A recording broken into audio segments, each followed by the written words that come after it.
First, though, our big political story today. Tomorrow is D-Day. That is when we will finally know the results of the Gujarat and Himachal elections. Many believe we already know what's going to happen in Gujarat. At least most analysts don't think Narendra Modi will have a problem getting re-elected. And the exit polls, for what they're worth, certainly seem to predict that as well. Does that mean Modi's next stop is Delhi? Rohit Bhan and Kiangre have more. Predictions about Gujarat polls are unanimous. They only differ over the victory margin for Narendra Modi and whether it will be big enough to cement his chances as the BJP's prime ministerial candidate in 2014. An average of the various exit polls show Modi getting as much as 126 of the 182 seats, 9 more than 2007. We are proud. Our party leader is coming back third time in spite of massive negative propaganda by our political opponents. A good show will definitely go beyond Gujarat, not just for Narendra Modi, but for the BJP as well. Modi will be able to argue that he has overcome caste and regional barriers with good governance and development and emerge as the first amongst equal in the BJP, a credible challenger to Rahul Gandhi in 2014. I'm sure the BJP and India would make a good choice, would have made a good choice in Mr. Modi. We are outside the high security enclave, which houses the residence of Gujarat Chief Minister. Narendra Modi had spent almost all the day at the party office in Ahmedabad on the polling day. But he has confined himself for the last few days to his residence, meeting select group of BJP leaders, analyzing the polling trend and strategizing for the big day. But the BJP is also aware of the risks it faces in projecting Modi as its prime ministerial candidate. While some in the party believe he can breathe new life into the BJP's core vote bank with his Hindutva credentials, it is those very credentials that the party fears could work against him in northern states, which have a sizable Muslim population. The BJP also risks losing key allies it might need if it comes to forming a government at the centre. Nitish Kumar has clearly indicated that he will not back an NDA that backs Modi as PM.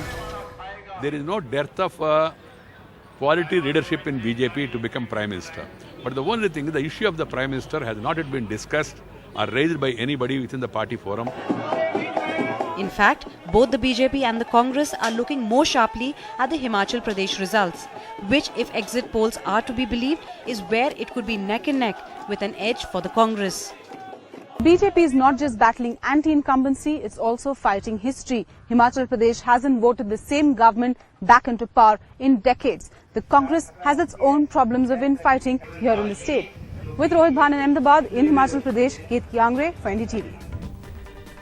So will the verdict in Gujarat and in Himachal be a game changer at the national level? That's the question we're asking. Let me first introduce our panel for this evening. We have senior Congress leader Mr. B.K. Hari Prasad joining us this evening from the BJP. We have Siddharth Nath Singh, our commentator this evening, Siddharth Bhatia, senior journalist who joins us from Mumbai. Will also be joined by Zoya Hassan in just a few short moments. Let me take this question to Siddharth Bhatia though first. Siddharth, if you believe the exit polls, and many would take those with a pinch of salt, what do you think? Do you think they're on the ball largely? Although the figures have swung between, left and right, quite a big gap between what various exit polls have also said. But it's a win for Modi. That's clear. Nidhi, years of covering politics and elections especially have taught me one thing: never to take the Indian voter for granted. So the Indian voter is perfectly capable of handing out all kinds of surprises. In this case, however, I think the exit polls may have got something right, because I don't think the Congress has put up much of a kind of fight. Now the question arises whether this means that Mr. Modi will get much more than last time, because that will send one kind of message. If he gets substantially less than last time, that will send another message. So I think what we'll be looking for is how the Congress performs, and more importantly, how Mr. Modi performs, because that will have a cascading effect not only on his fortunes but also on his fortunes of his party.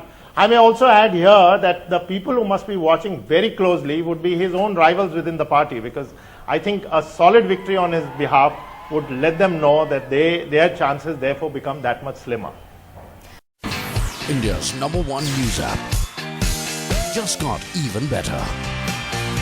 Download NDTV's new app. Fully optimized for retina display. Full screen view. faster response time, and Sudoku. NDTV's new iPad app. Download now.